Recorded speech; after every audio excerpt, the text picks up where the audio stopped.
बज चुके हैं चुनावी रणभेरी, अब होने वाला है शंखनाद। बिछ रही है चुनावी बिसात, किस करवट बैठेगा सियासत का ऊंट। नेता नहीं जनता तय करेगी किसकी बनाएगी अपनी सरकार। चुनाव से पहले चुनाव की बात, हर दावेदार से कराएंगे आपकी मुलाकात। देखिए विधानसभा चुनाव पर चुनावी चर्चा। नमस्कार दर्शकों, आप देख रहे हैं तीसरी आंख की ज्वाला न्यूज़ नेटवर्क। मैं तीसरी आंख की ज्वाला न्यूज़ नेटवर्क के साथ हरिओम शर्मा। जी हाँ, हम बात कर रहे हैं विकास की, कि जहाँ विकास की बात कर रहे हैं, विकास के काफ़ी दावे ठोके जा रहे हैं। और यहाँ कहीं जाकर देखा जाए तो रामगढ़ विधानसभा क्षेत्र में जब देखा जाए तो यहाँ विकास के दावे खोखले साबित हो रहे हैं। खोखले साबित हो रहे हैं कि यहाँ पहले प्राथमिक स्वास्थ्य केंद्र हुआ करता था, जिसका नाम बदल करके राजकीय सामुदायिक स्वास्थ्य केंद्र कर दिया गया है। सिर्फ नाम ही बदला है, सिर्फ नाम ही बदला है। हम ये कह सकते हैं कि सिर्फ नाम ही बदला है। पहले प्राथमिक स्वास्थ्य केंद्र था, अब सामुदायिक स्वास्थ्य केंद्र हो गया, लेकिन वो ही बिल्डिंग यहाँ मौजूद है और इसको क्रमोन्नत हुए करीब 10 साल हो गए हैं। 10 साल लगभग आइडिया बता रहे हैं, लेकिन उससे पूर्व बताया जा रहा है कि कांग्रेस विधायक के टाइम में यहाँ उद्घाटन हुआ था और इसको प्राथमिक स्वास्थ्य केंद्र से सामुदायिक स्वास्थ्य केंद्र बना दिया गया था। उसके बाद यहाँ भाजपा के विधायक आ गए हैं और भाजपा के विधायक के बाद फिर पुनः कांग्रेस विधायक का कार्यकाल, यानी कि 15 साल 3 विधायक चले गए। 3 विधायकों से यहाँ इस सामुदायिक स्वास्थ्य केंद्र की बिल्डिंग नहीं बनवाई गई। जब भी हम बात करते हैं यहाँ के विकास की, ऐसे अस्पताल के विकास की, सामुदायिक स्वास्थ्य केंद्र के विकास की, तो सिर्फ एक ही बात नज़र आती है कि पास में जो पड़ी हुई ज़मीन है वहाँ से हमें क्लीन चिट नहीं मिल रही है। क्या क्लीन चिट नहीं मिलेगी तब तक ये हॉस्पिटल ऐसा ही रहेगा? फिर कागज़ों में सामुदायिक स्वास्थ्य केंद्र क्यों?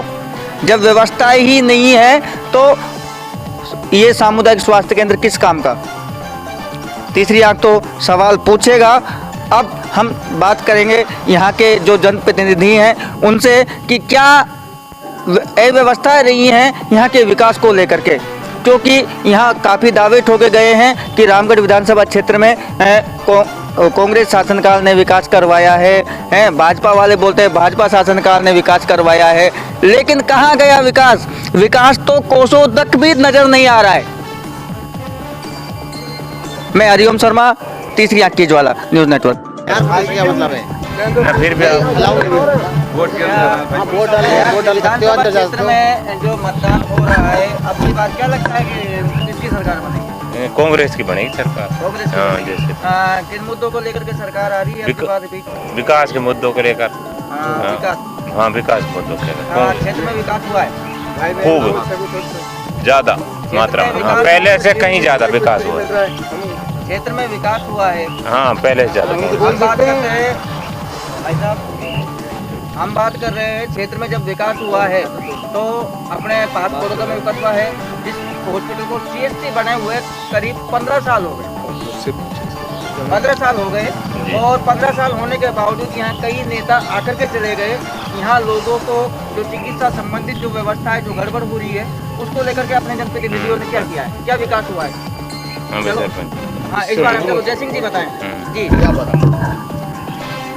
रामगढ़ विधानसभा क्षेत्र में 2008 से ये क्षेत्र हमारी रामगढ़ विधानसभा क्षेत्र में लगा परिसीमन के बाद। और परिसीमन के बाद जब लगा है तो एक बार 2 बार ज्ञानदेव जी यहाँ MLA रहे, एक बार कांग्रेस सत्ता में रहे, एक बार बीजेपी की सत्ता में रहा है।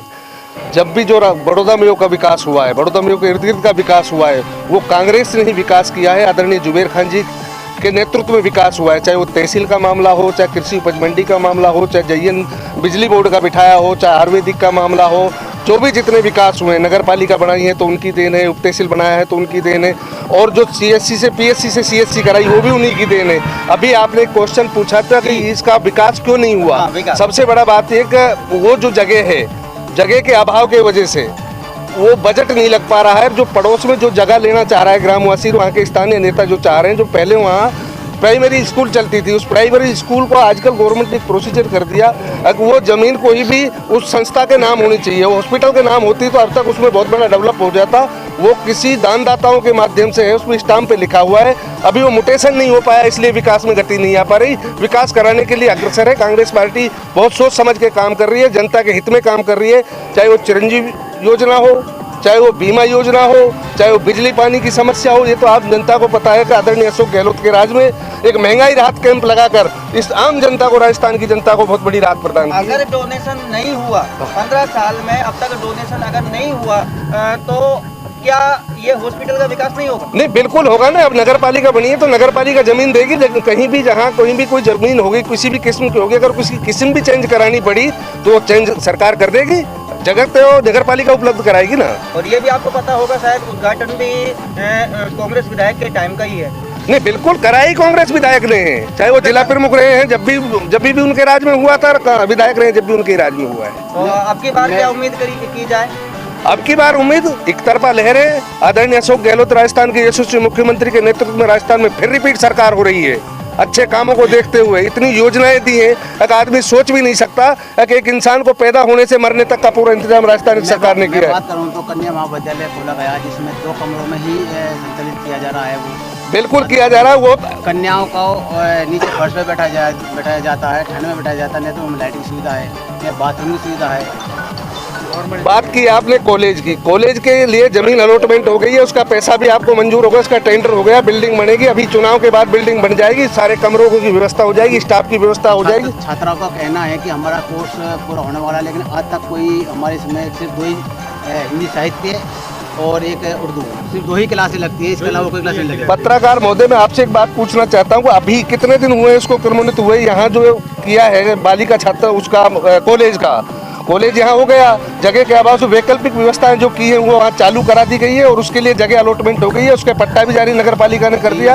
मेरी कुछ समय पहले छात्राओं से बात हुई थी, उन्होंने मुझे कॉल भी किया था कि खबर के लिए, लेकिन मैं उनको टाइम नहीं दे पाया।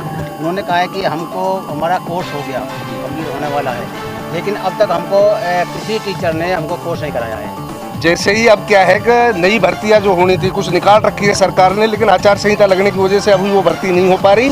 ये भर्तियों से पूर्ति हो जाएगी, जैसे ही सरकार रिपीट होगी फिर सत्ता में आ रहे हैं तो पूरी भर्तियां हम लोग करेंगे। तो आचार संहिता तो ये अब लगी है, इससे पहले की ही बात है। ये पूरी व्यवस्थाएं होती है। आरपीएससी का मामला है, आप खूब जानते हो, आरपीएससी जिस तरीके से भर्तियां लेती है, सारा शेड्यूल होता है कोई चीज़ का, ऐसे नहीं किसी आदमी को लाकर पकड़ के बिठा दिया, बाकायदा भर्ती निकाली जाती है, उसका प्रोसीजर होता है, एग्जाम भी होता है, फिर रिजल्ट आता है, रिजल्ट होने के बाद इंटरव्यू वगैरह सारा कुछ परसेंटेज होती है पूरी, जितने भी समय में कब तक मान लिया जाए? जैसे ही चुनाव के बाद सरकार बढ़ती है तुरंत सारी व्यवस्थाएं हो जाएंगी। जो भी स्कूलें क्रमोन्नत हुई हैं, चाहे वो इंग्लिश मीडियम हो, चाहे वो 10वीं से सीनियर हुई है, जहाँ स्टाफ की कमी है पूरे स्टाफ की पूर्ति कर जाएगी। आने वाला भविष्य है युवाओं का और रोजगारों का, इतना राजस्थान सरकार का पूरा ध्यान है। अगर युवाओं को पूरा रोजगार दिया जाएगा, शिक्षा की ओर पूरा ध्यान दिया जा रहा है, मेडिकल की ओर पूरा ध्यान दिया जा रहा है, पानी की तरफ पूरा ध्यान दिया जा रहा है।